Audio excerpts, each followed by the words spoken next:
Why was my housekeeper walking straight into the most dangerous part of town alone, and well past midnight? Mauricio decided to tail her, having no idea that the truth waiting at the end of her journey would shatter his entire reality. The Larrazabal estate sat perched on the highest peak in the city, looking down on everything else. It was 3 stories of architectural perfection surrounded by manicured lawns and wrapped in the kind of silence that costs a fortune. But tonight, standing by the floor-to-ceiling glass in his study, Mauricio couldn't shake a nagging sense of unease. Way down by the iron gates he watched a familiar silhouette slipping away into the dark. It was Renata, the woman who had run his household for years, always arriving before the sun came up and leaving long after it went down. She never asked for a raise, never complained, and scrubbed his floors with a quiet dignity that frankly made him feel a bit guilty. Mauricio checked the time. Nobody in their right mind should be walking these streets on foot at this hour. Yet there she was, marching into the gloom with a brisk, exhausted stride, clutching those same battered tote bags she brought every day. "Where are you headed, Renata?" he whispered to the empty room, realizing this wasn't the first time he had wondered. He had been tracking this routine for weeks. She would finish her shift change out of her uniform and vanish into the night like a ghost. The part that really bothered him, though, was which way she turned at the gate. She wasn't heading toward the working-class suburbs where he just assumed the help lived. She was walking south straight toward the districts the cops didn't even bother patrolling after dark. "Mr. Larrazabal, will there be anything else tonight?" The voice made him jump. It was Carmela, the family cook, who had been a fixture in this mansion for decades. She had watched his son grow up and held Mauricio together when he became a widower. She was the only one allowed to drop the formalities with him. "Carmela," Mauricio said, turning from the window, "what's Renata's story?" The old woman furrowed her brow. "Renata, she's the best worker we've ever hired, reliable, honest as the day is long." "That's not what I mean," Mauricio cut in. "I mean her actual life, her family. Where does she go when she leaves here?" Carmela went quiet. She studied her employer's face with eyes that had seen too much, trying to gauge his intentions. "I know she's a widow with kids to feed, and I know she sends every single dime she makes back to them." The old woman finally sighed. "Renata is like water, sir. You can see right through her, and you need her to survive, but try to hold on to her and she slips right through your fingers." Mauricio gave a slow nod and looked back out the glass, but Renata was already gone, swallowed up by the city darkness. "That will be all, Carmela." As the door clicked shut, Mauricio made a choice that was about to upend his entire existence. He grabbed the keys to his most inconspicuous sedan, ditched his suit jacket, and slipped out the service entrance. He couldn't have explained why he was doing this if his life depended on it. Maybe it was just simple curiosity. Or maybe it was that hollow ache he'd felt since burying his wife, or some deeper instinct he wasn't ready to face yet. He let the car creep along the pavement, keeping a safe distance from the determined figure marching ahead. Mauricio thought he knew this city inside and out. His company had put up towers in half these districts, but he had never driven here this late. Streetlights were dying out, buildings were crumbling, and the air felt thick with tension. Renata kept moving without a backward glance, navigating every cracked sidewalk and dodging the dangerous shadows like she had a map in her head. She was moving fast, but it wasn't out of panic. It was the stride of someone who had made this trek 1,000 times. Then they hit the old bridge, the concrete scar that split the city in two. North side, old money and bright futures. South side, survival mode and dead ends. Mauricio had never actually crossed this line after dark. His development projects always stopped conveniently short of this zip code. High-risk zone, his consultants called it. Bad ROI, his partners insisted, but Renata walked right across without breaking stride. The district on the other side was a maze of tight alleys and shacks stacked like dominoes waiting to collapse, with unseen eyes watching from every dark corner. Mauricio killed the engine a block back, too nervous to drive any deeper. He watched through the windshield as Renata stopped in front of a structure that you'd have to be generous to call a house. The walls were scarred from years of neglect, and the roof looked like it was being held up by nothing but prayer. A single weak bulb burned inside, casting long shadows against curtains that were more patch than fabric. Renata knocked a specific code on the wood, 3 sharp raps, then a pause. 2 more knocks followed, and the door flew open instantly as 2 small figures launched themselves at her. It was her kids clinging to her like she'd been gone for a decade, even though it had only been a single shift. Mauricio caught the high-pitched squeals from down the block. "Mom, Mom's home." Renata dropped to her knees to meet their eyes, cupping their faces with a warmth she never displayed back at the estate. Kneeling there in her worn uniform surrounded by grime and shadow, she radiated a light that put his mansion's crystal chandeliers to shame. An elderly woman appeared in the doorway, exchanged a few words with Renata, and pointed inside with a grim look. Renata's face fell instantly. The joy curdled into panic. Gripping one child's hand, she bolted into the house. Mauricio sat in his idling car, wrestling with himself. What was he doing? Why had he stalked his housekeeper here? What did he expect to find? Yet he couldn't make himself drive away. He felt pulled by an invisible tether, a desperate need to solve the riddle of the woman who scrubbed his floors and never asked for a dime. Minutes dragged like hours. Finally, Renata emerged, but she wasn't alone. She was cradling a child wrapped in a threadbare blanket. This one didn't have the boundless energy of the brother who had rushed to greet her. He was dead weight, his head lolling against his mother's shoulder. The old woman trailed her, holding the healthy boy back. They spoke briefly before Renata dug into her pocket, handing over a wad of cash to the older woman, likely every cent to her name. Then, clutching the sick boy, Renata turned and hurried down the street away from the bus stop. Mauricio put the car in gear and followed, but his heart was hammering a different rhythm now. Curiosity had evaporated, replaced by a heavy, gnawing discomfort. The route took them out of the slums and onto paved roads leading straight to a building Mauricio knew all too well, Providence Hospital. It was the public option, the last resort for those who couldn't dream of private clinics. It was famous for endless lines, zero funding, and a staff that worked miracles with nothing but grit and scraps. Renata disappeared through the emergency doors, the child still in her arms. Mauricio killed the engine and stared at the entrance.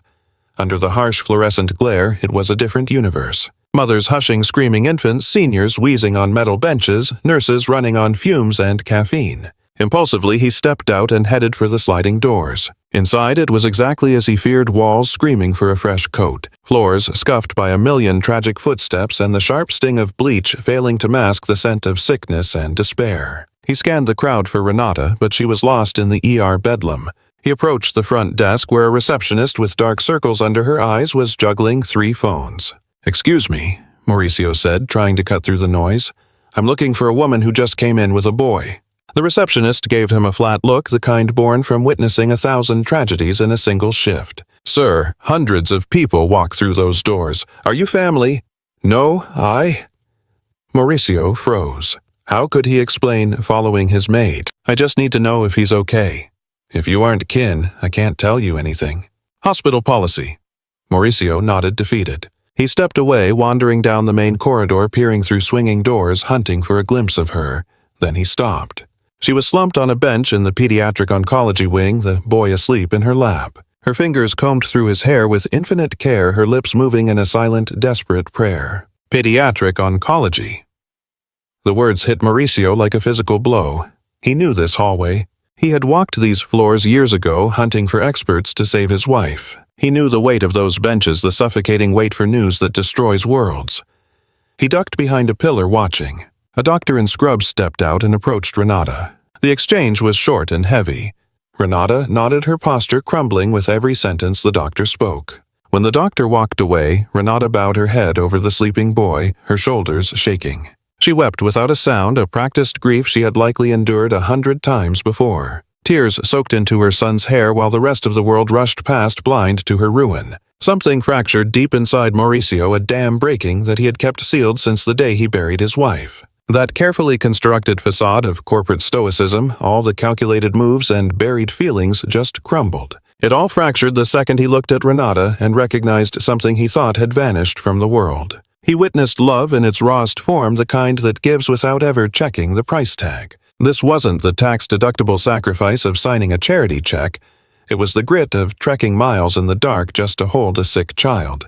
It was dignity you can't buy, and certainly don't inherit. Right then, Mauricio Larrazal, a man convinced he owned the world, understood he possessed absolutely nothing of actual value. He dragged himself back to the car, every step heavier than the last, crushed by the reality he had just witnessed. The engine purred to life, cutting through the quiet night as he drove back to a mansion that suddenly felt too big and too empty. Everything was different now.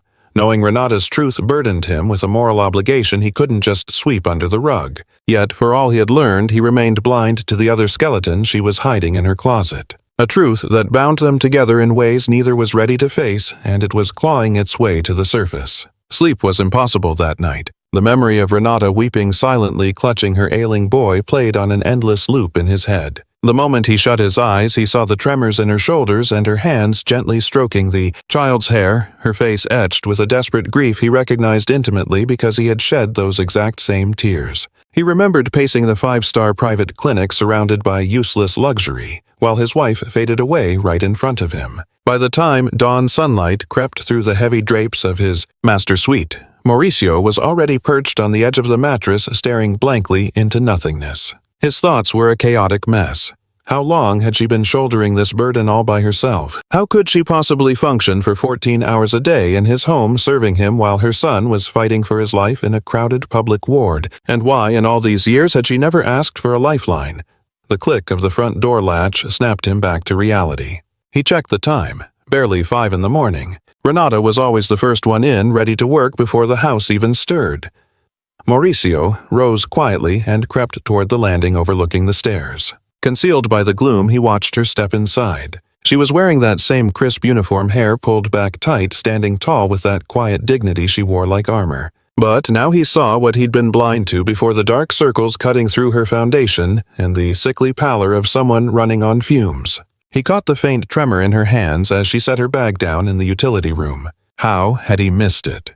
The answer was simple and brutal. He had simply never bothered to look. To him, she was just part of the architecture, another piece of furniture. Essential, yet invisible, like the HVAC system or the wiring. She did the job, got the paycheck, and ceased to exist the moment she clocked out. He'd never spared a thought for her life outside these walls. He simply hadn't cared, and that apathy was currently eating him alive. He retreated to his room, waiting out the clock until it was a socially acceptable time to head downstairs. When he finally went down, the place was spotless, just like always. The smell of fresh coffee drifted from the kitchen where Carmela was starting breakfast. "Morning, Mr. Larisol." The old woman offered her usual warm smile. "Sleep well?" Not exactly. Mauricio poured a cup, his eyes instinctively scanning the room for Renata. "Carmela, I need to ask you something." The cook stopped chopping immediately, picking up on the gravity in her boss's voice. "Did you know Renata's son is sick?" The silence hanging in the air was all the answer he needed. Carmela looked down her weathered hands, nervously twisting her apron. "Sir, it's not my place to—" "Carmela, please." She let out a heavy sigh. You could see the burden of keeping quiet etched into every wrinkle on her face. "I know a few things. Renata has twin boys. One is in bad shape. She works here during the day, then cleans office buildings downtown at night. She barely sleeps before starting all over again." The coffee suddenly tasted like ash in Mauricio's mouth. 2 jobs. 3, actually. On weekends, she takes in laundry for families in her neighborhood. All to cover the medical bills. Why didn't she say anything? I could have advanced her pay. I could have. "You could have done what Sir—" Carmela cut him off with a bluntness only she could get away with. "In all this time, how often has Renata asked you for a favor? How many times was she late? Did she ever miss a single day? That woman has more self-respect than every blue blood I've ever met put together. She'd choose a grave over a handout any day of the week." The words hit Mauricio with the weight of an ugly truth. You might call it help, Carmela, but to her it's just charity. And charity comes with a price tag that people like Renata refuse to pay their dignity. Mauricio slammed his cup down the porcelain, clattering harder than he intended. He needed air. He needed to clear his head. He couldn't figure out why this was getting under his skin so badly. He started toward his office, but froze in the doorway of the main living room. Renata was there on her knees by the fireplace, dusting the family portraits with a reverence they probably didn't deserve. He stood in the shadows watching her in silence. Her movements were practiced but gentle, treating every frame like a holy relic. She paused when she reached the photo of his late wife. Her fingers traced the glass with a tenderness that caught Mauricio completely off guard. "She was beautiful," Renata whispered, unaware she had an audience. "I wish I could have met her." That quiet admission made Mauricio take a step back. Why would she want to know his wife? They came from 2 different galaxies. They had absolutely nothing in common. Or did they? The sharp ring of his office phone shattered the moment, snapping him back to reality. It was Gonzalo Medina, the corporate shark. "Mauricio, pick up. We need to talk. Now. It's about the South Sector development." The South Sector, the same neighborhood Renata called home. The project his partners had been pushing for months, a sprawling luxury complex that required bulldozing blocks of low-income housing. "What's the status?" City Hall signed off on the permits this morning. We have the green light to start seizures by next week. Seizures. The word sounded so clinical, so sanitary. But Mauricio knew the dirty reality hiding behind the legalese. It meant families thrown onto the street. It meant destroyed homes. It meant people like Renata losing the little scrap of ground they had left. Gonzalo, hold off. I need to review the paperwork again. Mauricio, come on. We've been over this 100 times. The margins are solid. This is a gold mine. I said I need to review them. Mauricio cut him off cold. Email them to me. We'll talk later. He hung up before the lawyer could get another word in. He collapsed into his leather chair, burying his face in his hands. When exactly did his life turn into this, making calls that ruined people he'd never meet, signing papers that turned family homes into rubble and people into spreadsheets? A soft knock at the door broke his spiral. Come in. It was Renata balancing a fresh pot of coffee and a stack of courier packages. Excuse me, Mr. Larrazabal, your mail just arrived. Mauricio looked at her, really looked at her maybe for the first time in years. He saw the exhaustion etched around her eyes, the slight tremor in her hands as she gripped the tray, and the way she kept her eyes lowered as if looking him in the face was a luxury she couldn't afford. Renata! His voice came out softer than he expected. Please take a seat.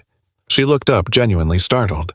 In all her years of service, no one had ever asked her to sit down. Sir, I really need to finish cleaning the... Please. Something in his tone made her stop. She perched on the edge of the chair across from his massive desk, stiff as a board.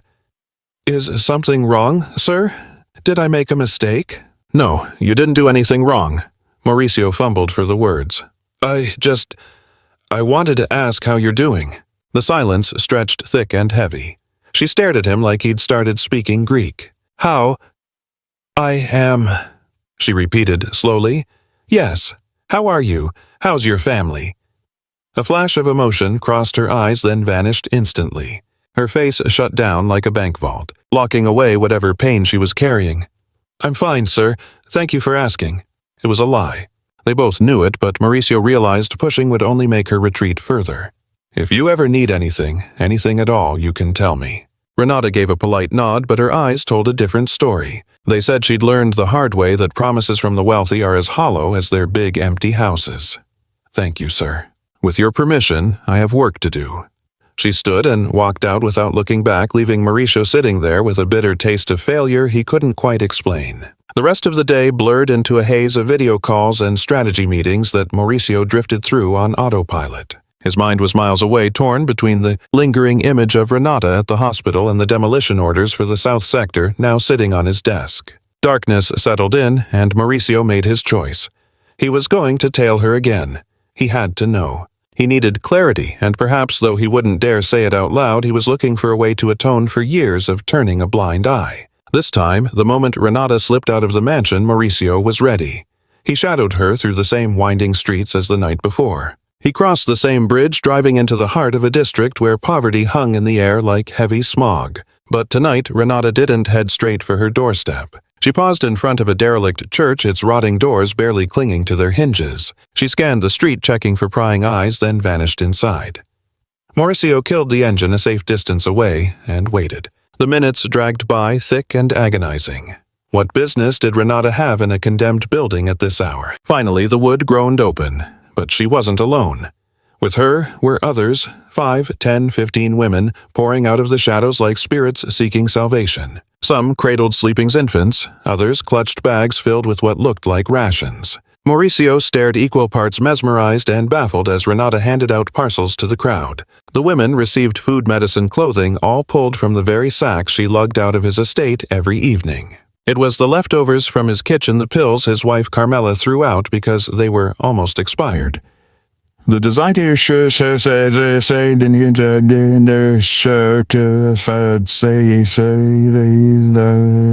Renata was sustaining an entire neighborhood on the refuse of his privilege. The realization knocked the wind right out of him. Here was a woman scraping by to feed her own kids, working herself to the bone for medical bills, yet spending her nights saving those with even less.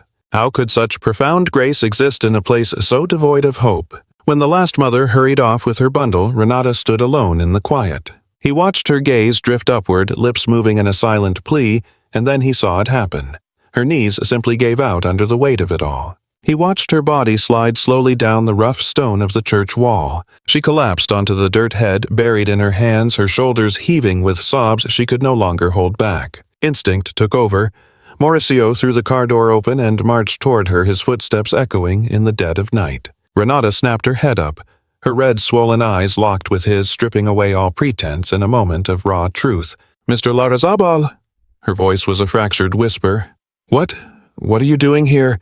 Mauricio froze. He couldn't explain the stalking or why he was standing there or why his entire existence suddenly felt like a hollow sham. All he could do was drop to his knees on the filthy pavement of that forgotten street and offer the only words that mattered. "I'm here to help you, Renata, if you'll let me." She looked at him with a fragile mix of doubt and desperation that tore his heart in two. But before she could speak, her phone shrilled with the urgency of a disaster.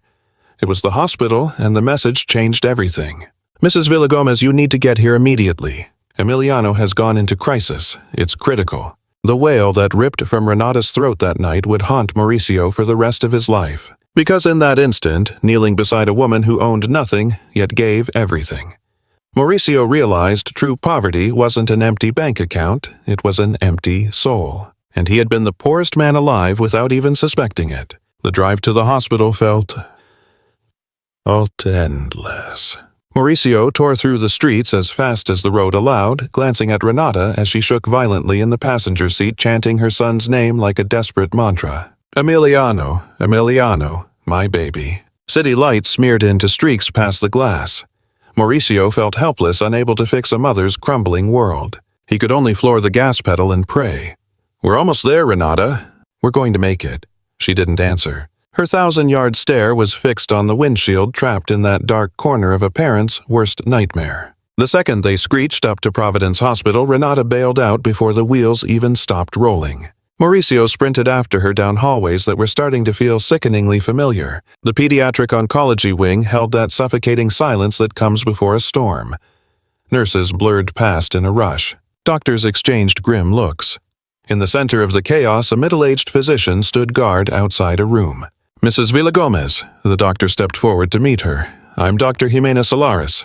I'm the attending physician for Emiliano. Where is he? Is he okay? What's happening?" Dr. Solares rested a steady hand on Renata's shoulder to ground her. "Your son went into critical distress. The treatment has wiped out his immune defenses, leaving him wide open to infection. We've managed to stabilize him, but he's walking a very thin line. I have to see him. Please let me see him. You can go in, but you'll need full protective gear.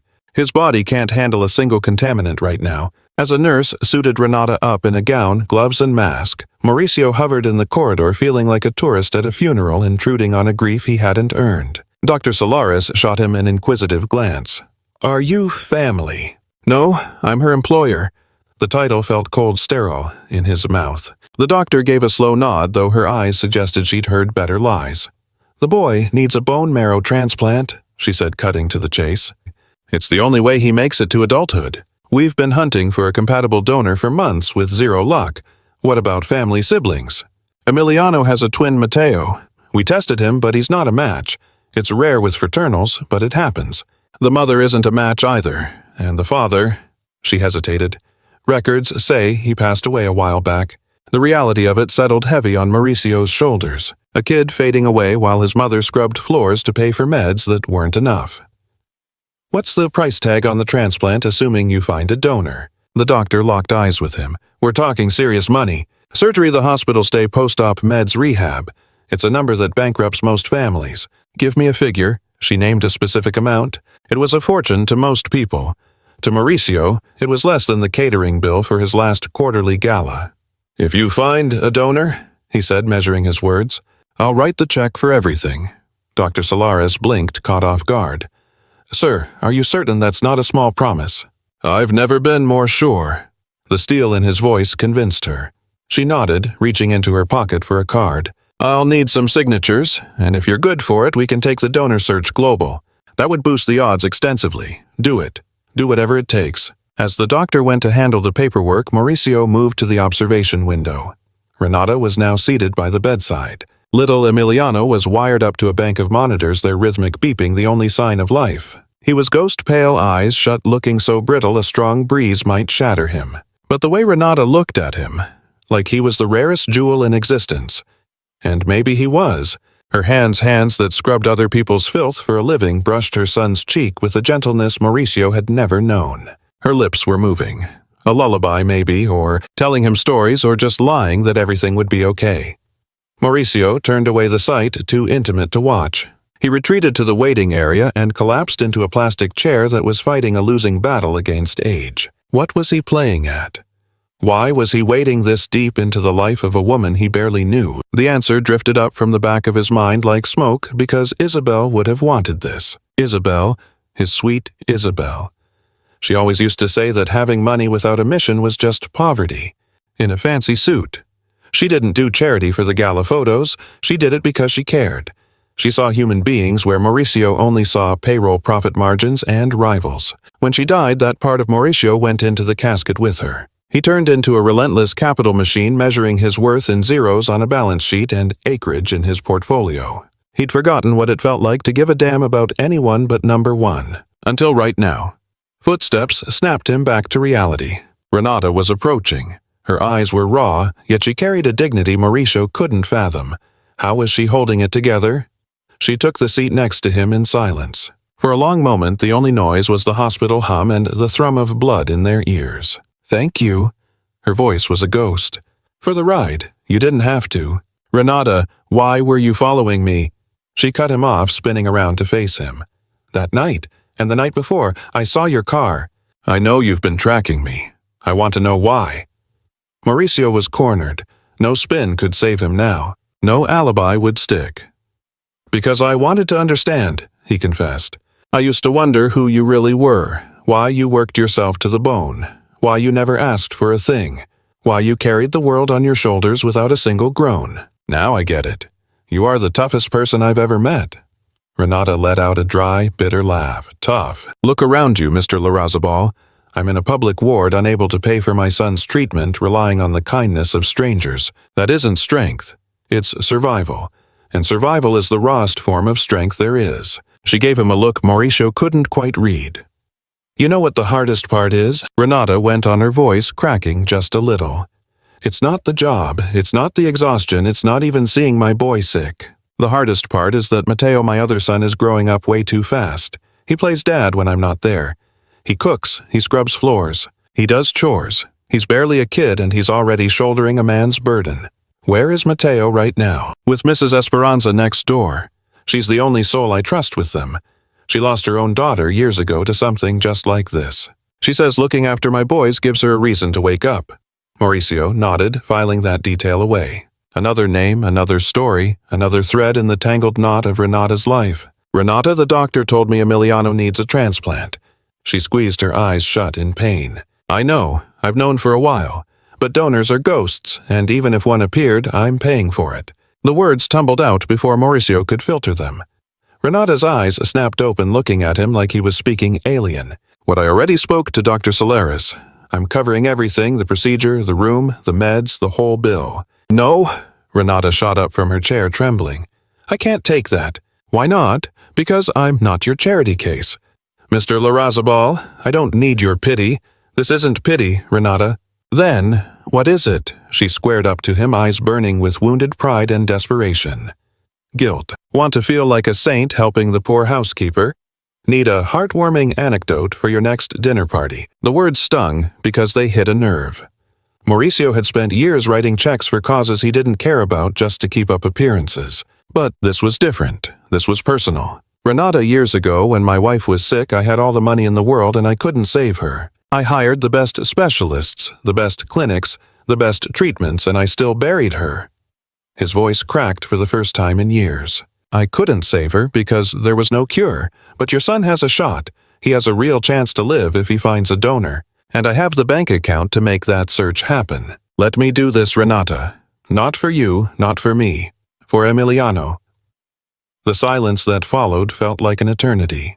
Finally, Renata slumped back into the plastic chair, her resistance crumbling like a sandcastle against the tide. "My husband died of cancer too," she whispered. "Years back he worked construction on the South Side projects. They exposed him to toxic materials with zero protection. When he got sick, the company washed their hands of it. We didn't have money for lawyers. We didn't have money for anything." A cold chill ran down Mauricio's spine. The South Side. The construction project's the exact phrases Gonzalo had mentioned that morning. Which company, he asked, dreading the answer. Renata looked up and her eyes held something Mauricio hadn't seen before. Ancient pain and a terrible understanding. La Razabal Corp., she said slowly. Your company, sir. My husband died building your towers. The world stopped. Mauricio felt the floor drop out from under him as if his entire life was built on a lie. Your company, your project, your responsibility. I didn't know. Of course I didn't know. Renata didn't raise her voice, but every word cut deep. Men like you never know. You sign papers in air-conditioned offices while others die on your sites. You get productivity reports, not casualty lists. To you, my husband was just a number on a spreadsheet. I am so sorry. Save your apologies. She stood up again, backing away from him. I want you to understand why I can't take your money. Because that cash is stained with the blood of men like my husband. Because every dime you have was built on the suffering of families like mine. Mauricio had no defense. There were no words to erase years of corporate negligence of decisions made in boardrooms, without a thought for the human cost. You're right, he finally said. You are absolutely right. My money is dirty. But Renata, your son is dying, and if my dirty money can buy him a chance at life, isn't it worth taking? Before she could utter a syllable, the waiting room doors slammed open, shattering the quiet. A young man stormed in, his face a mask of pure panic. He had Mauricio's gaze, his late mother's jawline, and that frantic vibe of someone who had aged 10 years in 5 minutes. Dad, he gasped. Dr. Solares called me. Sebastian. Mauricio stood up, disoriented. What are you doing here? What's going on? How did you find me? The doctor rang me. I'm still listed as the emergency contact from when Mom was admitted. She said you were down here filing paperwork for a pediatric case. Sebastian's eyes locked onto Renata, instant recognition flickering across his face. Renata, the housekeeper. What is this? Before anyone could craft a lie, Dr. Solares framed herself in the doorway wearing a look Mauricio couldn't quite decode. Mr. Larrazabal, a word. It's urgent. Is it the boy? No, Emiliano is stable. This is different. She scanned the room, Sebastian, Mauricio, finally Renata. It concerns the donor search. We widened the screening parameters and the algorithm flagged a match we weren't anticipating. You found a donor? Dr. Solares inhaled sharply, steeling herself to drop the news. Yes, and he is standing right here. The room went dead silent. What are you implying? Mauricio demanded. Her gaze fixed on Sebastian. Your son, Mr. Larrazabal. Sebastian is a match for Emiliano, an extraordinarily high match, the kind of genetic alignment we typically only see in immediate family. The air left the room. Mauricio's eyes darted from his son to the housekeeper, then back to the physician. That's impossible, he whispered. They aren't related. But when he turned to Renata, the look in her eyes froze his marrow. Recognition, terror, the heavy shadow of a secret buried for far too long. Renata. Mauricio could barely force the name past his lips. Is there something you need to tell me? She squeezed her eyes shut. When they opened, they were swimming in tears. Your wife? Isabel, she stammered. I knew her before I started cleaning for you, before she got sick. How, where? Renata took a ragged breath, bracing herself to pull the thread she'd been protecting for years. At the fertility clinic, the same place my husband and I went for help. The room began to tilt on its axis. What are you saying? I'm saying Emiliano and Matteo aren't my husband's biological sons. They were conceived via donation, the same donor source your wife used. The truth struck Mauricio like a physical blow. Sebastian and Emiliano matched because they shared far more than a blood type. They shared a biological father, and that father was him. The silence in the waiting room grew so thick, Mauricio could hear the blood rushing in his ears. Biological father.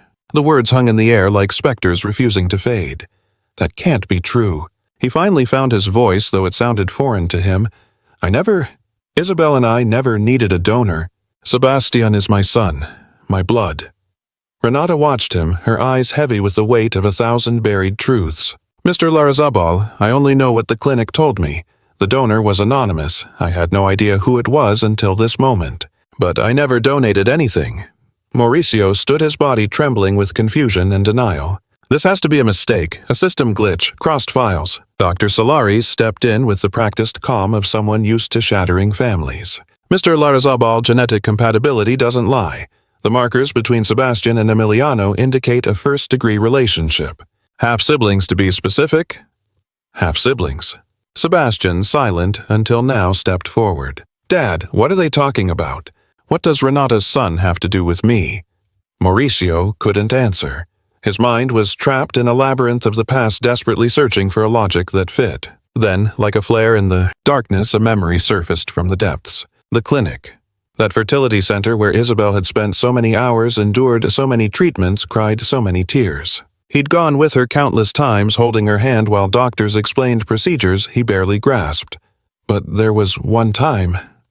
Just once. Dr. Castillo? Mauricio murmured more to himself than the room. He asked for a sample. He said it was for a compatibility analysis with Isabel. Renata stiffened. The air left the room when she heard the name meant to rule out genetic defects, Dr. Augusto Castillo from the New Life Clinic. You know him, don't you? That was my specialist. Renata's knees gave way, forcing her to collapse into the nearest chair. He pitched the donation idea to us, claimed he'd located a donor who was a perfect match, said it was our only real shot. The pieces were snapping together, creating a picture that was nothing short of grotesque. He stole my sample. He used it without my permission. Mauricio's voice dropped to a low, dangerous rumble. He played me. He played all of us.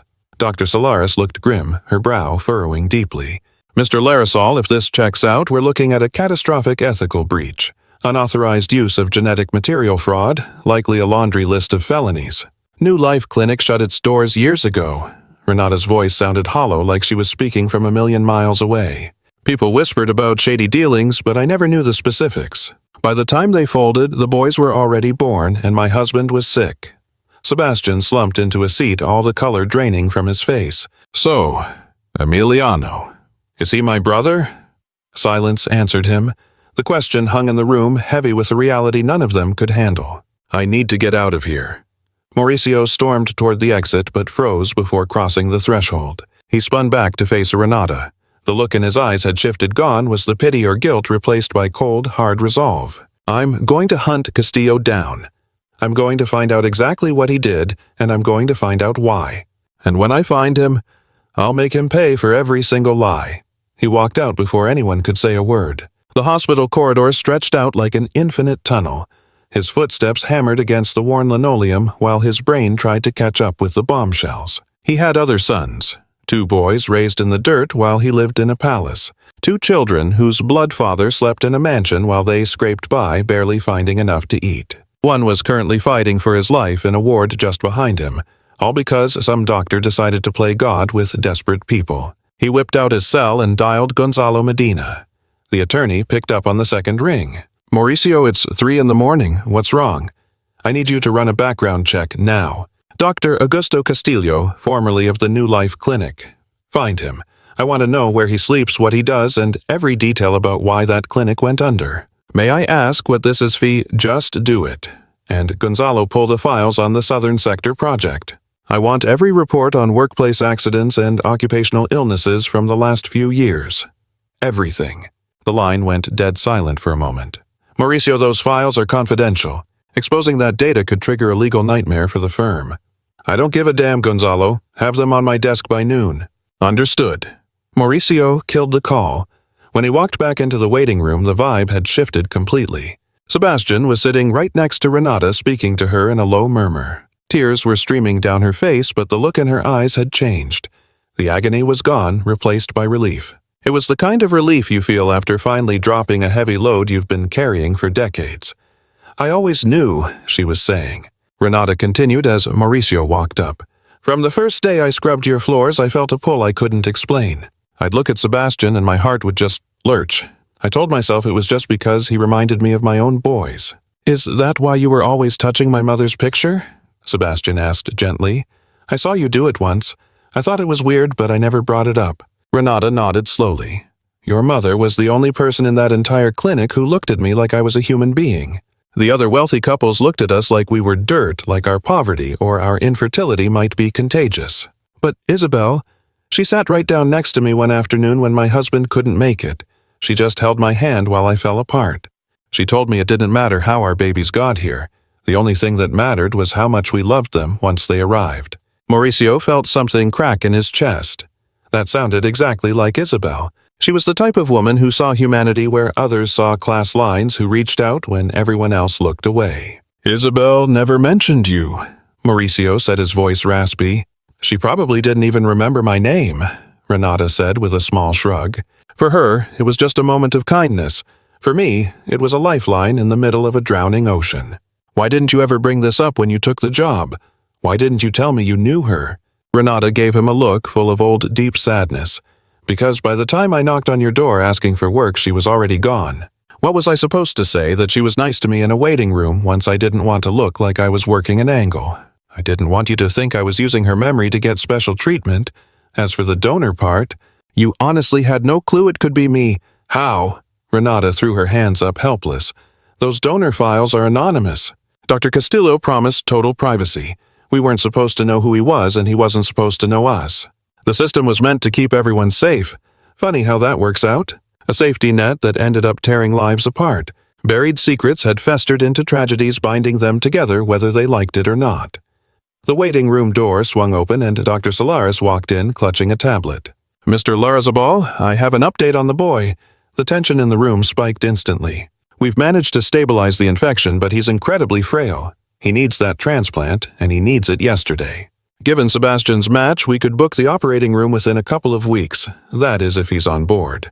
Every eye in the room shifted to the young man. The kid had been quiet for a while, just sitting there trying to digest the bombshell that had just dropped. With everyone staring, he looked like he wanted to shrink into the floor. He started, but the words wouldn't come. "Seb, you don't have to decide right now." Mauricio stepped toward his son. "It's a lot to take in. You need time to—" "No." Sebastian cut him off, standing up. "I don't need time." He walked over to the glass facing the oncology ward, eyes locked on the door where Emiliano lay sleeping. "I felt hollow for years," he said, not turning around. "When Mom passed, it felt like she took a piece of me with her. I tried to plug that hole with garbage that nearly killed me. I made choices that hurt you, Dad, hurt everyone." He turned back, eyes swimming with tears. "But now I find out I've got a brother. A brother who's fading away while I'm standing here perfectly healthy, holding the one thing that can save him." He walked over to Renata and knelt down gently, taking her worn hands in his. "Ma'am, I know I'm a stranger to you. I know you've got reasons not to trust people like us, but that kid in there, he's my blood. He's my brother, even if we just found out. If I can help him, I'm going to." Renata broke down, the sobbing finally taking over. "Why?" she choked out through the tears. "Why do this for someone you just met? Because it's the right thing to do." Sebastian shrugged. "And because Mom would have wanted it. She always said we're all connected in ways we can't see. Maybe she was onto something. Maybe our paths were always meant to cross." Mauricio watched a lump in his throat. The son he thought he'd lost to the streets was showing a kind of grace that left him speechless. "I'm proud of you, son." The words slipped out before he could check them. "Your mother would be so proud." Sebastian looked at his dad, and for the first time in ages, the anger was gone. Just love, pain, and a fragile hope for peace. Sebastian turned to the physician. "Doc, how do we make this happen?" A real smile broke through the doctor's exhaustion. "First, we run a full workup to confirm the match is perfect.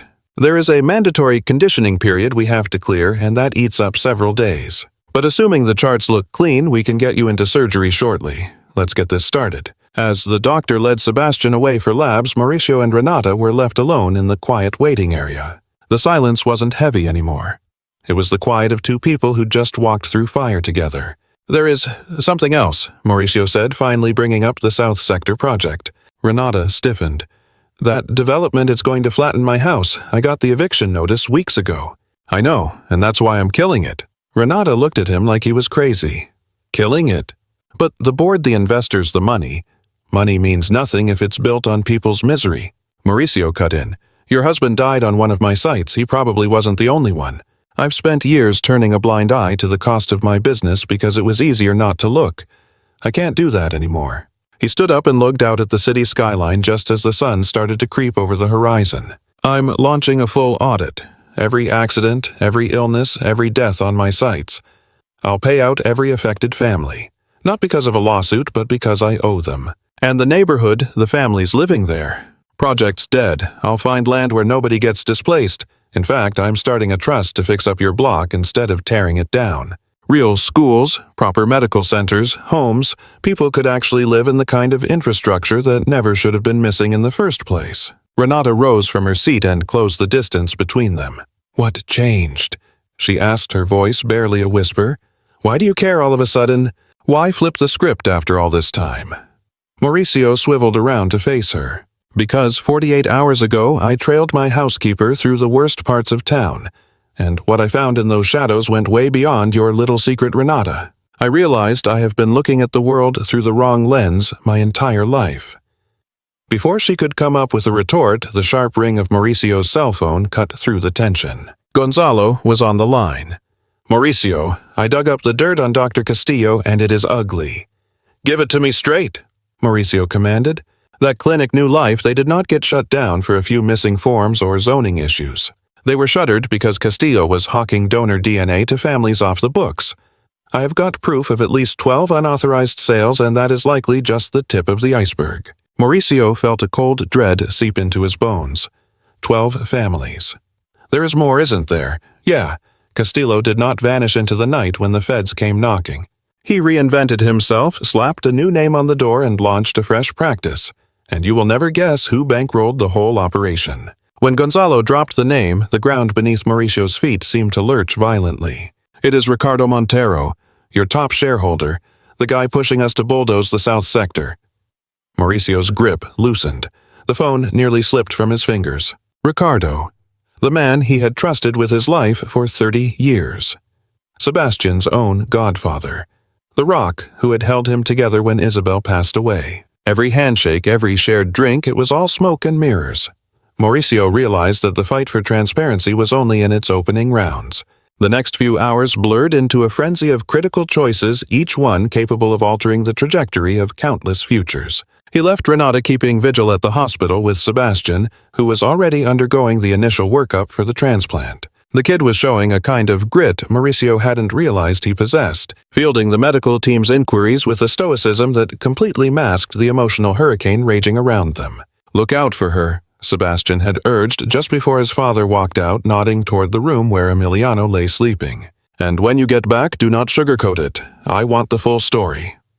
Mauricio gave a sharp nod. The boy had earned the right to know. They all had. Outside, the first light of morning was streaking the horizon with burnt orange. By the time he pulled up to the Larrazabal headquarters, the massive tower of steel and glass loomed against the skyline, a towering shrine to 40 years of corporate conquest. But as he stepped through the sliding glass entryways, the building looked different. He could almost smell the decay festering beneath the polished marble floors. Gonzalo Medina was waiting in the executive suite, a heavy file sitting between them. "I pulled an all-nighter on this one," he said. The attorney looked wrecked, tie undone and eyes bruised with fatigue. "And honestly, it is uglier than we thought." "Lay it out for me."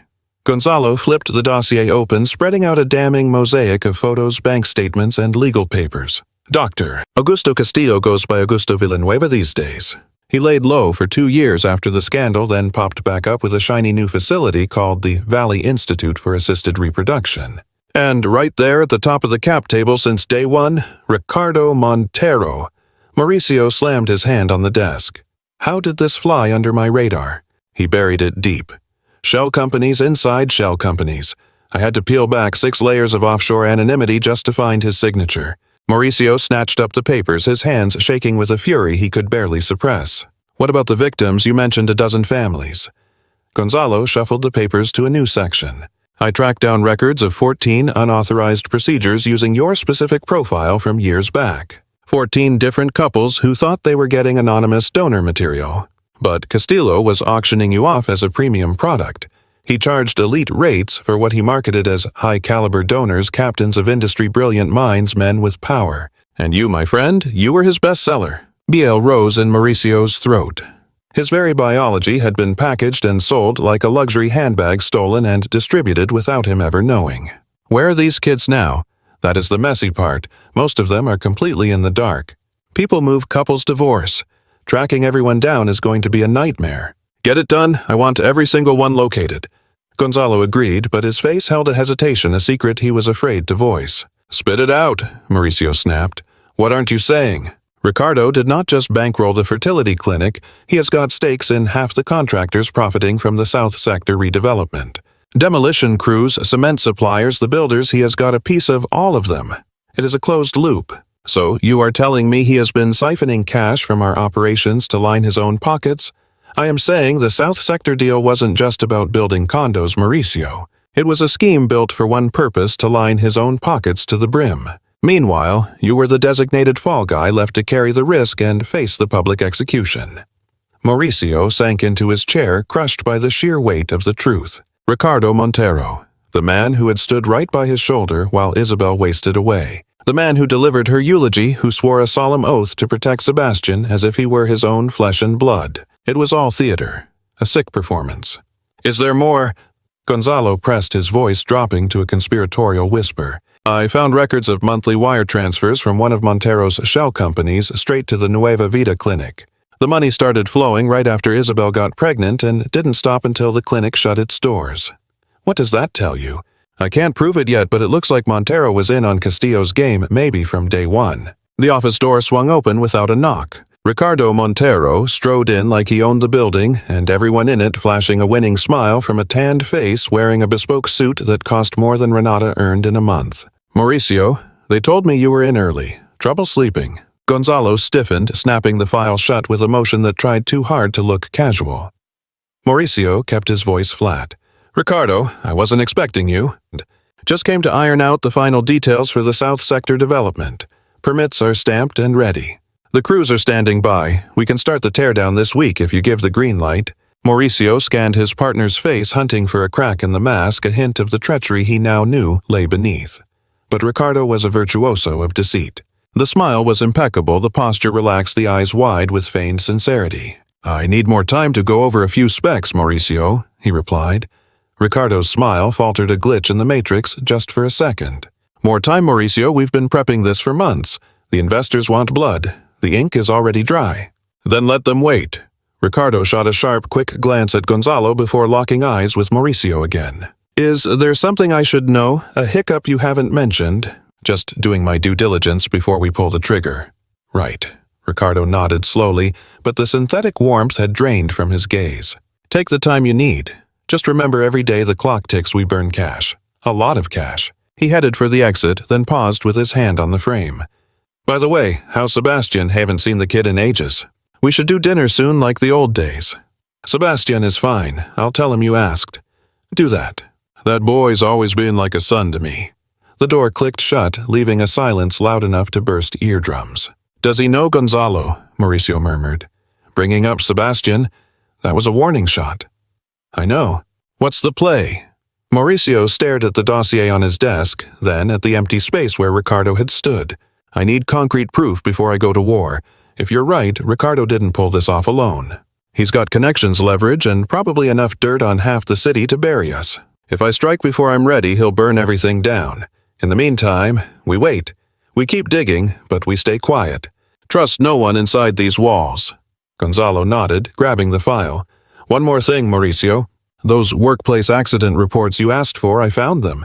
He pulled out a thinner folder, but the contents were just as heavy. Over the last few years, we've had 17 documented cases of workers getting severely sick after the South Sector jobs. 8 of them are dead. Families were paid peanuts to sign NDAs and shut their mouths. Minimal compensation, barely enough to put them in the ground. And the contracts drafted by Montero's legal team, not ours. I never saw these papers until today. Mauricio took the folder, his hands shaking with a mix of fury and guilt. Renata's husband is on this list. Gonzalo flipped through the pages until he landed on the name. Tomas Villagomez. He was on the crew for the Southern Lookout Tower. Developed severe lung failure from toxic exposure. Dead a year after diagnosis, his widow got the standard go-away money. Mauricio squeezed his eyes shut. Renata's husband. The father of the children he was raising. A man who died building Mauricio's empire, spending his final days choking for air in agony while his family spiraled into destitution. Is there a paper trail linking Montero to the cheap materials? Not yet, but I'll keep hunting. Do it. And Gonzalo, thanks. I know this puts a target on your back, too. The lawyer looked at him with an expression Mauricio hadn't seen in a long time. Genuine respect. I've been on the payroll for ages, Mauricio. Deep down, I knew the books didn't add up, but I was too scared to look under the rug. You finally gave me the green light to dig. I won't let you down." As Gonzalo walked out, Mauricio was left alone with a stack of papers and a heavy conscience. Every sentence he scanned chipped away at the person he thought he was. He thought he'd built a legacy on honor. Turns out, he was just the respectable mask for a rotten machine. Not anymore. The charade ended right now. He dug up a contact he hadn't touched in years, an investigative reporter who'd been hounding him forever about shady construction deals. Mauricio had always ghosted the guy. Until today. "Larissa speaking." The voice on the line sounded caught off guard. He definitely wasn't expecting Mauricio to reach out. "I've got a scoop for you, but this stays off the record until I say otherwise." "What kind of scoop?" "The kind that topples kingdoms and puts executives behind bars." Silence filled the line. "Name the place." Mauricio gave him a location and cut the call. The game was afoot, and Ricardo Montero didn't even know the board had been set. One last loose end before leaving the office. He dialed the hospital. "How is the boy?" he asked the moment Dr. Solaris picked up. "The scan looks great. The tests came back. He's a perfect match for the donation. If his vitals hold, we can operate soon. As for Emiliano, he's stable. We've got the infection managed, but he's frail. We need to move fast on this transplant." "Thanks, doctor. On my way." He ended the call and took a final survey of his executive suite. The walls were plastered with plaques, photos of him shaking hands with senators, trophies of a success that felt hollow and dirty now. It was time to tear it all down. Upon reaching the hospital, he walked into something unexpected. Renata was in the pediatric oncology waiting area sitting next to a boy Mauricio had never met. He was a carbon copy of Emiliano, except his cheeks were flushed with health and his eyes sparked with energy. Matteo, the twin. The kid looked up as Mauricio approached, and the room seemed to freeze. There was a familiarity in that gaze, something Mauricio saw every time he shaved in the morning. The same drive, the same depth that fire he used to have before the corporate grind extinguished it.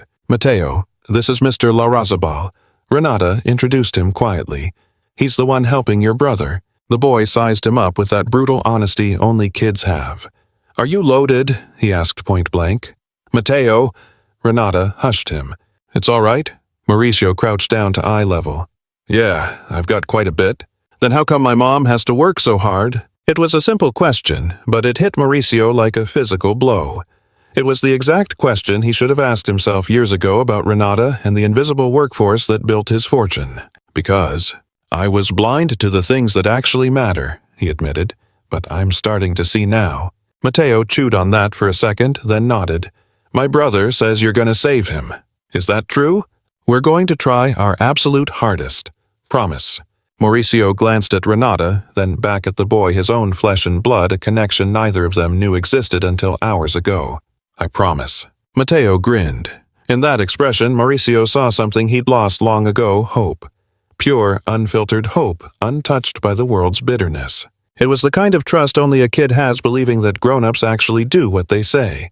Mauricio wasn't going to break that trust. Shortly after Mrs. Esperanza, the neighbor who watched the boys, showed up to take Matteo home. She was an elderly woman, her eyes heavy with stories of struggle and survival, yet warm with endless affection. "You look after this family," she told Mauricio, fixing him with a surprisingly fierce stare before she left. "They've been through hell and back." "I will." Once they were alone, Renata shot him a questioning look. "What did you find out, Mauricio?" He took a deep breath. It was time to drop the bomb that would shatter their reality. "I found out that my right-hand man has been stabbing me in the back for years. I found out your husband didn't just die from an accident or negligence. He died because someone made a calculation that saving money was worth more than his life. And this rot goes deeper than either of us could have guessed." Renata didn't say a word as he laid it all out. He told her about Ricardo Montero, Dr. Castillo, the other victims, and the massive web of corruption that entangled them all. She let the silence stretch out heavy and thick before finally speaking. "So, what's the plan?" Total scorched earth. Mauricio heard the grit in his own voice, a resolve he didn't know he possessed until that very second. "I'm dragging every lie and dirty deal into the light.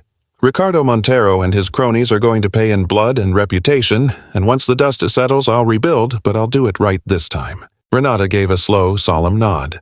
"There's something I kept to myself," she whispered, "about that day at the clinic when I first met your wife."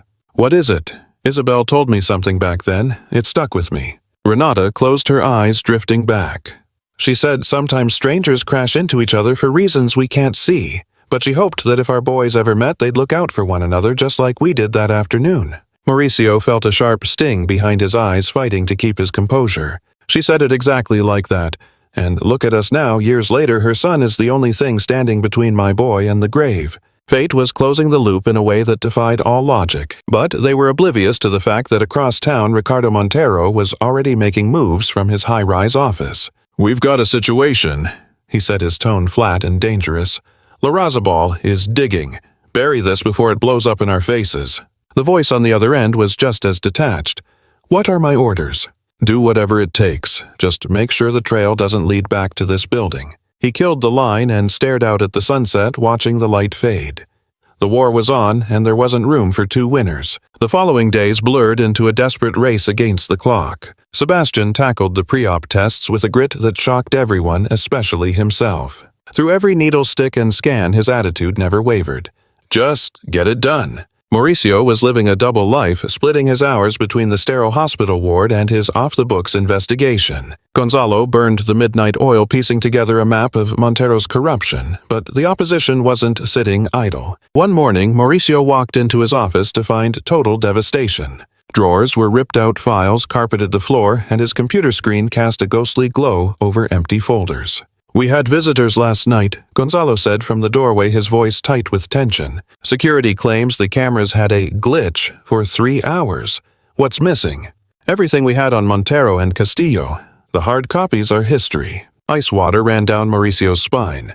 Ricardo had thrown the first punch. "Please tell me we have digital backups." A faint, grim smile touched Gonzalo's lips. "Do you think I'm an amateur? I stashed everything on a private server. I also forwarded copies to that reporter. I'm not the easy target Montero thinks I am." The relief was short-lived. Mauricio's phone buzzed. It was Dr. Solares. "Mr. Larrazabal, get to the hospital, now. There's been a complication." Mauricio's heart hammered against his ribs. "Emiliano? No, it's Sebastian." The drive was a nightmare of red lights and gridlock that felt like it would never end. When he finally burst onto the floor, he saw Renata in the oncology hallway, pale as a sheet, hands clasped in prayer. "What happened?" He gasped out of breath. "I don't know. They just said he had a reaction during the final screening." The door swung open and Dr. Solares stepped out, her face a mask of professional concern. "Mr. Larrazabal, your son had a severe allergic response to the PrEP medication. We've got him stable, but he needs absolute bed rest for the next few days." She let out a heavy sigh. "As for the transplant, we have to push it back. We can't operate while Sebastian's body is fighting this off." "How long?" "A week minimum, maybe longer." The floor seemed to drop out from under Mauricio. 1 week. "Emiliano doesn't have a week. Doctor, the kid is fading. He won't last that long." Dr. Solares gave him that stark, unvarnished look that doctors reserve for the hardest truths. "We'll do everything we can to keep him going, but I won't lie to you. Every hour counts." As the doctor walked away, Mauricio collapsed into a plastic chair, crushed by the sheer weight of the moment. "This is on me," he whispered. Renata, silent until now, took the seat next to him. "Why would you say that?" "Because if I had opened my eyes sooner, if I had been a decent man, instead of just a businessman, none of this would be happening. Your husband would still be here, your son wouldn't be sick, and Sebastian wouldn't be lying in that bed. You didn't hand-deliver my son's sickness, sure, but you engineered a reality where people like us have to grind our bones to dust just to keep the lights on. It is a system where a handful of people sit on gold mountains while the rest of us get buried under the rubble, and that is the machine I helped build." Renata let the silence hang there, weighing the confession.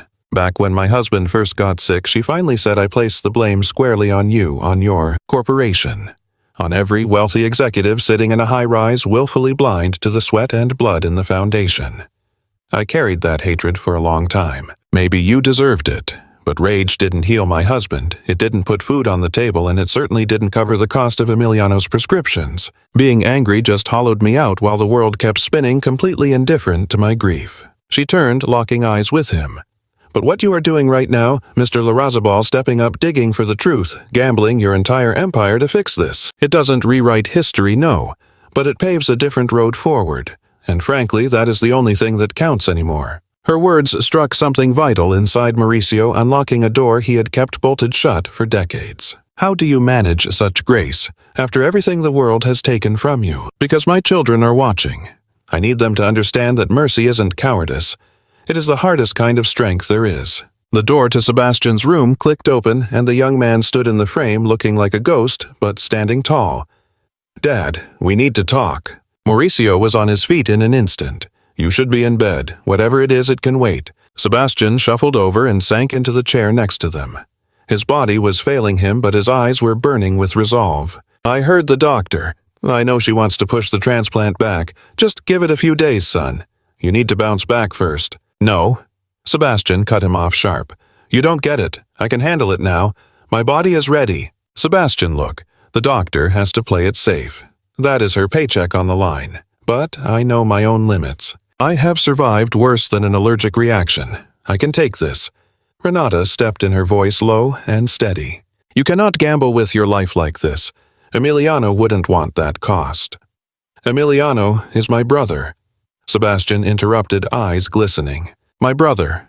Do you know, I spent my whole life feeling singular, like a puzzle piece with no match, and now I find out I am not alone. There are people out there who share my blood, my narrative. His voice cracked under the weight of it. When Mom died, I thought the concept of family died with her. I thought I was sentenced to be alone forever. Now I have a shot to save someone, to do something that actually matters. Don't take that away from me. The silence that followed was heavy, thick with feelings none of them had the vocabulary for. Renata broke the tension. I will go find Dr. Solaris. I will ask if there is any safe way to accelerate the timeline. But Sebastian, if she says the risk is too high, you have to stand down. Sebastian gave a slow nod. Just give me a fighting chance. As Renata walked off to find the physician, the father and son were left in the quiet corridor. I am proud of you, Mauricio said, the admission flowing out easier than he expected. Mom would be proud too, Dad. There is something I never told you about Mom. What is it? Sebastian took a shaky breath. Before she passed, she made me swear something. She said, when your father loses his way, when he forgets the man he is supposed to be, help him find the path back home. I didn't really get it back then. I was just a kid. But I see it now. Mauricio felt the sting of tears he couldn't hold back. Isabel always saw the whole board, didn't she? She knew I would need a wake-up call, something to shake the foundations and force me to look at the truth. I think she knew we would end up right here. They looked at each other, and years of emotional distance began to evaporate in the sterile hospital light. I am sorry, Mauricio whispered, for the absentee years, for choosing the boardroom over the living room, for failing to be the father you needed. The ledger is clear, Dad. You are here now. That is all that counts. They embraced in the hallway, two fractured men finally figuring out how to heal each other. The moment shattered with the sound of rapid footsteps approaching. Dr. Solaris came rushing in her face, a war between panic and excitement. Mr. Larrazabal, something has come up. A lab result just came in that changes the entire game. What kind of result? When we expanded the donor search internationally, like you asked, the system flagged a new match. A woman in a neighboring city. Her compatibility markers with Emiliano are even higher than Sebastian's. Who is she? The doctor checked her clipboard. Her name is Lucia Medrano. Records show she is another recipient from the New Life Clinic, which implies she didn't need to finish the sentence. Another victim of Dr. Castillo's science experiments. Another family tangled in the web. Another person walking around with Mauricio's blood in their veins without knowing it. Does she understand what's at stake? Mauricio asked. We reached her a few hours ago and explained the gravity of the situation. She said something I think you all need to hear. The doctor slid her phone across the table. A voicemail file was queued up on the screen. Go ahead. Mauricio tapped play and a woman's voice echoed through the sterile hallway. My name is Lucia Medrano. Years ago, a donation gave me the chance to become a mother. I never knew the donor's identity, but I've carried that gratitude with me every single day. Now I'm told there's a sick little boy out there who needs help, and I hold the key to saving him. A child who shares a connection with me I didn't even know existed. There's nothing to think about. I don't need time to weigh the options. If my body can save a life, I'm already there. I'm catching the first flight out. See you tomorrow. The recording clicked off, leaving a heavy, stunned silence in its wake. She's actually coming, Renata whispered, the reality barely sinking in. A total stranger is dropping everything to save my boy. She's not a stranger, Mauricio corrected, his voice cracking under the emotional weight. She's family, the kind we didn't even know we had until now. Dr. Solaris stepped in. If Lucia lands tomorrow and her preliminary labs clear, we could move forward with the transplant almost immediately. And for you, Sebastian, this changes everything. You won't have to put your own life on the line. We can wait until you're back to full strength. Sebastian should have looked relieved, but a different intensity burned in his gaze. I want to meet her, he stated firmly. I need to look the woman who's going to save my brother in the eye. And you will. The doctor offered a knowing smile. I have a feeling all of you have a lot to learn from one another. As the news settled, Mauricio's pocket buzzed. It was Gonzalo. Mauricio, it's bad. Ricardo Montero just called an emergency shareholder meeting for tomorrow morning. He's making a play for your seat. He wants you out as CEO. Does he actually have the leverage to pull that off? He's got the board in his pocket, and with those stolen files, he's planning to drag your name through the mud before you can even open your mouth. Mauricio glanced at Renata, then at his eldest son, and finally toward the closed door where Emiliano was fighting simply to breathe. Then we have to move faster than him. What's the play? Set up a press conference tomorrow, 1 hour before his meeting starts. Tell the journalist to dump everything. Every document, every receipt, every shred of proof regarding what Ricardo and Castillo have been up to. Are you absolutely certain? Once we pull this trigger, the bridge is burned. I've never been more sure. I've got nothing left to lose and everything that actually matters to gain. He ended the call and faced his son and Renata. Tomorrow is the endgame. Ricardo thinks he's going to ruin me on the public stage, but I'm going to bury him first. And if it backfires, Renata asked, the fear evident. What if he wins? Mauricio looked at her with a steeliness he hadn't felt in years. Then I'll go down swinging for the right side. And that is infinitely better than winning a dirty game. Sebastian pushed himself up shaky, but eyes blazing. You're not walking into that fight alone, Dad. I'll be right there at the podium with you. Sebastian, look at you. You need rest. I'll sleep when this is over. Tomorrow, the world needs to see that the Larrazabal name doesn't just stand for money and influence anymore. They need to know we chose the truth. Renata stood up to join them. Count me in. Both men looked at her startled. Renata, you really don't have to. My husband is dead because of these people. My son is in that room fighting for his life because of their lies. I have more right than anyone to watch their house of cards collapse. There was no arguing with that fire. Then we do it together. Mauricio agreed with a solemn nod. As a family. The word hung in the air heavy with a completely new resonance. Family. A few days ago, that word would have felt hollow.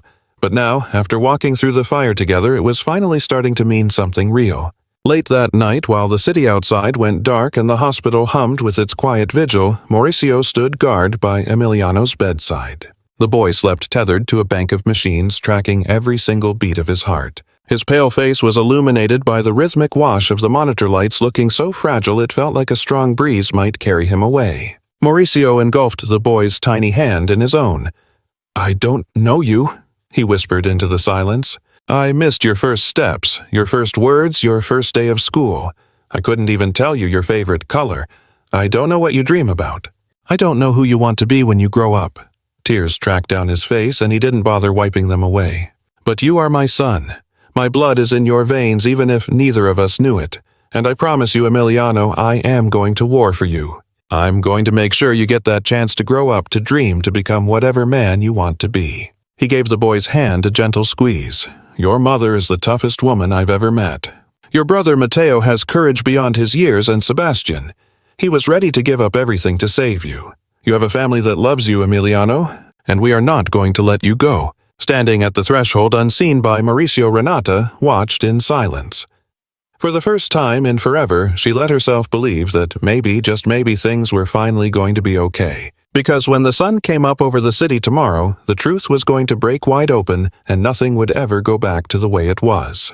Morning arrived, bringing with it the promise of a day that would rewrite history for everyone involved. The press room at the Continental Hotel was packed to the gills, reporters, camera crews, and boom mics, all aimed at an empty stage. Rumors that Mauricio Larrazabal was about to drop a bombshell had spread like wildfire, pulling in media vultures from every corner of the country. In a private green room backstage, Mauricio scanned his notes one last time. Beside him, Sebastian fiddled with his tie, his hands barely keeping steady. And right there with them stood Renata, holding on to that quiet, ironclad dignity that had carried her through years of silent hell. You ready? Mauricio asked her. I've been ready for years. she shot back. "I was just waiting for someone to actually listen." The door swung open and Gonbao ta nod. "Oh, zalo wak."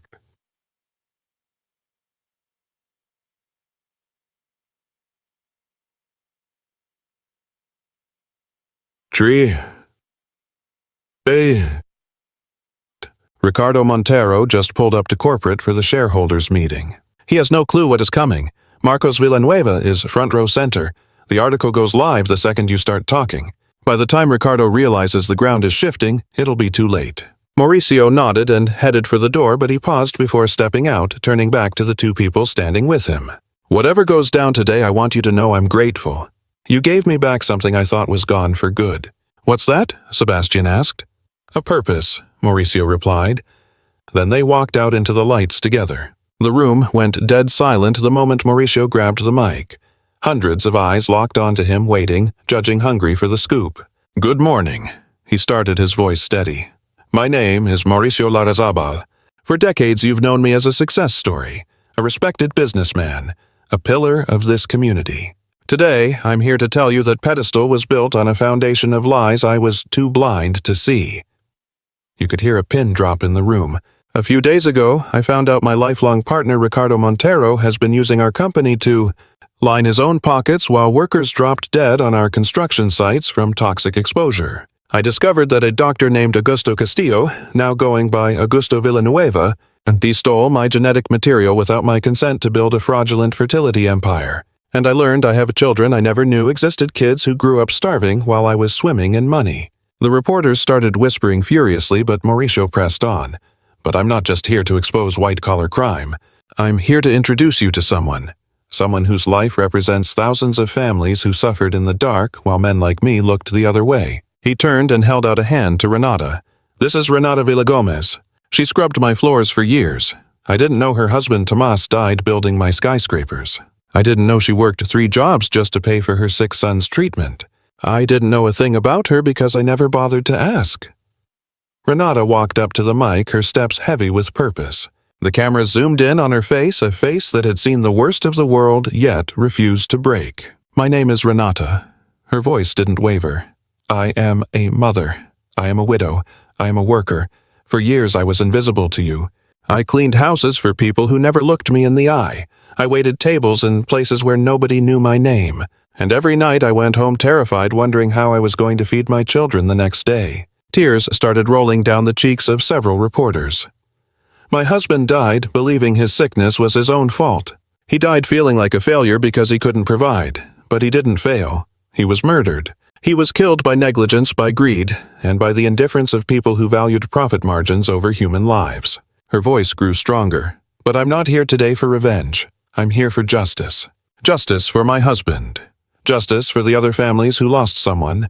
And justice for my son Emiliano, who is fighting for his life in a hospital while we stand here." Sebastian stepped forward, then taking his place right next to Renata. "I'm Sebastian Larrazabal. A few days ago, I found out Emiliano is my brother, my half-brother, technically. We share the same biological father, but we grew up in different universes. He knew poverty. I knew privilege. He fought just to survive every day. I wasted opportunities he never even got a sniff at." His voice cracked just a little. "When I learned the truth, I didn't hesitate for a second to offer myself as a donor, because that is what family does. You protect each other. You care for each other. You make the sacrifice. We may have missed out on every birthday and Christmas dinner growing up, but Emiliano is my brother, and I'm going to damn well ensure he gets the chance to grow up to really live and to dream." Mauricio gripped the microphone once more.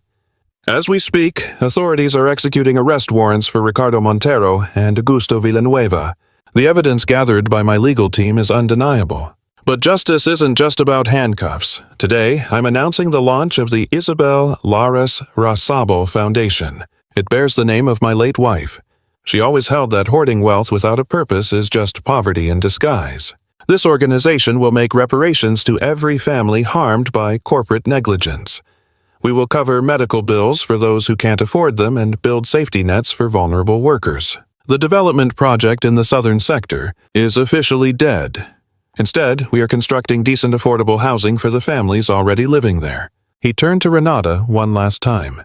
And to you, Renata, I'm making an offer I should have made a long time ago. Not charity, not pity. I want you to lead the Foundation's community outreach. No one understands the struggle better than someone who's lived it. Tears welled in Renata's eyes. I accept, she said softly, not for my sake, but for all the other Renatas out there who remain invisible to the world. The room erupted in applause. 3 weeks later, Providence Hospital was witnessing a miracle. Lucia Medrano had shown up just as she promised, and the donation was a total success. Emiliano's transplant went off without a hitch. The little fighter was recovering faster than any of the doctors predicted. In a hospital room decked out with balloons and Mateo's crayon drawings, an unlikely family gathered together for the first time. Mauricio held Emiliano's hand while the boy slept peacefully, finally free of the machines that had been keeping him alive. Renata sat opposite him, stroking her son's hair with that quiet, boundless tenderness only she possessed. Sebastian and Mateo were playing cards in the corner of the room, the young heir teaching his little brother card tricks with a patience no one knew he had. And from a chair by the window, Lucia Medrano watched it all through silent tears. She had traveled across the country to save a stranger's child, but now she realized she'd gained something far more valuable than gratitude. She had found a family. "What's on your mind?" Mauricio asked gently. "Just that.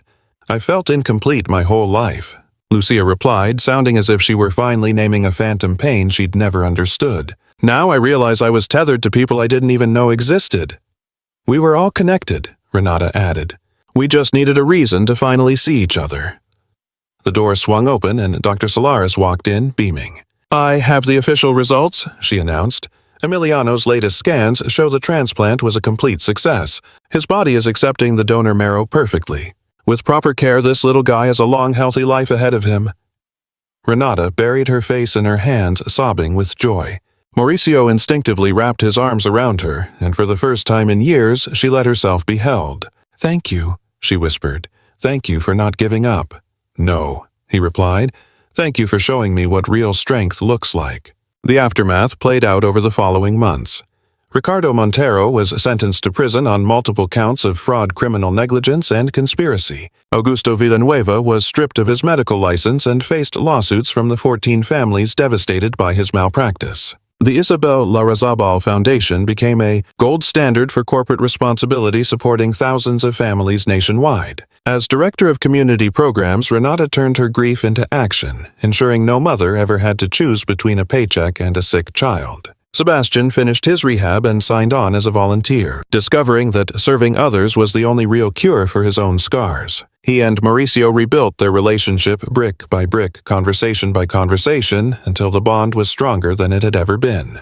Mateo and Emiliano grew up knowing they were surrounded by an extended family that loved them unconditionally. Sunday dinners at the old Larrazabal estate were finally filled with children's laughter, shared stories, and the scent of dishes Mrs. Carmela prepared with renewed joy. Mrs. Esperanza, the neighbor who had looked after the twins during those lean years, was invited to move into the mansion, finally finding the peace she deserved after decades of struggle. And Lucia Medrano became the honorary aunt, visiting every month to remind them all that family isn't defined by bloodlines but by love.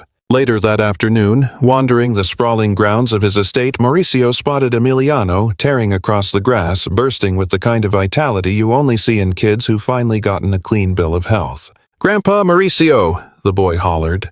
It was their little compromise, a sweet title to smooth over the jagged edges of a tangled family history. Mauricio scooped him up, amazed by the weight of him. The kid was shooting up like a weed. "What's the word, champ?" "Mom says today marks the big one. The anniversary of when everything flipped." Glancing back at the main house, Mauricio saw Renata, Sebastian, Mateo, and the crew gathering for the memorial dinner. "She's right. 12 months ago, your mother was out there pounding the pavement alone in the dark, carrying the weight of the world. I tailed her that night because I had to know what she was hiding." "So, what did you find out?" Mauricio cracked a smile, the memory of that life-altering night washing over him. "I realized the mystery wasn't about where she was going or what she was up to. It was about who she was at her core. Here was a woman with empty pockets who still managed to give everything she had. A mother grinding herself into the dust just to keep her kids safe. Someone who'd feed a stranger while her own stomach was growling." He set Emiliano down and knelt to meet his gaze. "And I learned something about me too. I'd been sleepwalking for years, trapped in a hollow existence, cluttered with expensive junk that meant absolutely nothing. Your mom shook me awake. Your family, they saved me. Saved you from what? Mauricio's mind drifted to Isabel and her warnings about pointless wealth. He thought about decades wasted, chasing the almighty dollar while real life slipped right past him, unnoticed. They saved me from myself, he finally said. They taught me that the only currency that counts is the love you give and the love you get back. Everything else, it's just noise. Emiliano squeezed him tight. Love you, Grandpa Mauricio. And I love you, kiddo, more than you could ever guess. Together, they headed back toward the house where a ragtag makeshift family was waiting to welcome them home. A clan born from struggle, tempered by truth, and bound by something way stronger than bloodlines, pure love. And somewhere out there, Mauricio knew it in his bones, Isabel was smiling. He'd finally found his way back.